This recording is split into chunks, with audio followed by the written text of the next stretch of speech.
ইনকিলাব মঞ্চের মুখপাত্র ওসমান হাদির ওপর হামলাকে বিচ্ছিন্ন ঘটনা হিসেবে বর্ণনা করেন প্রধান নির্বাচন কমিশনার।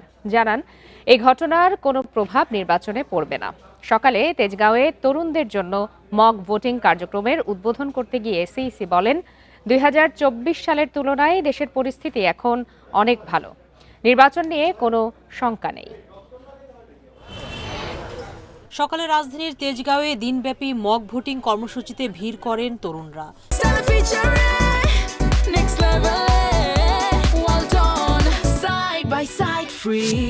জানান, ভোটের আগে এই ধরনের কার্যক্রম তাদের ভোট দিতে উৎসাহিত করার পাশাপাশি এর প্রক্রিয়া সম্পর্কেও সচেতন করবে। আমাদের মতো নতুন জেনারেশনকে পুরো ভোটিং প্রসেসের সাথে ইন্ট্রোডিউস করার জন্য এবং how actually the actual process works. Vote দেওয়াটা হচ্ছে অনেকটা আনন্দের। এখানে হচ্ছে আমাদের বিনোদনের মাধ্যমে বা নানাবিধ কার্যক্রমের মাধ্যমে শিখিয়ে দেওয়া হচ্ছে কীভাবে আমরা ভোট প্রদান করতে হয়। কর্মসূচির উদ্বোধন করে সিইসি বলেন, তারুণ্যের শক্তির উপর নির্ভর করছে নতুন বাংলাদেশের স্বপ্ন। জানান, তরুণদের অংশগ্রহণ থাকলে নির্বাচন সুষ্ঠু ও গ্রহণযোগ্য করা সহজ হবে। তরুণদের উপর ভর করে বাংলাদেশকে এগিয়ে যেতে হবে।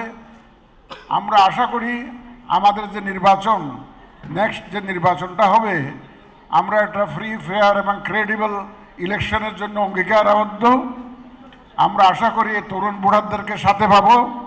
দেশের পরিস্থিতি বিগত সময়ের চেয়ে ভালো জানিয়ে সিইসি বলেন, ইনকিলাব মঞ্চের মুখপাত্র ওসমান হাদির উপর হামলা বিচ্ছিন্ন ঘটনা। আইনশৃঙ্খলা অবনতি হলো কোথায়?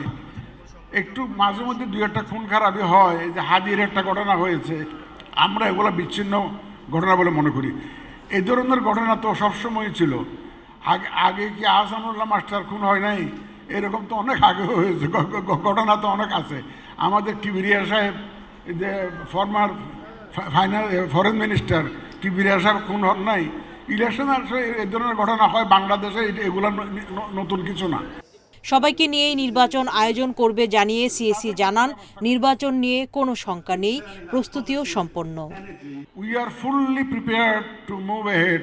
ইলেকশন হবে ইনশাল্লাহ, সবাইকে সাথে নিয়েই হবে। সুলতানা জাহান মিতু, ইন্ডিপেন্ডেন্ট নিউজ, ঢাকা।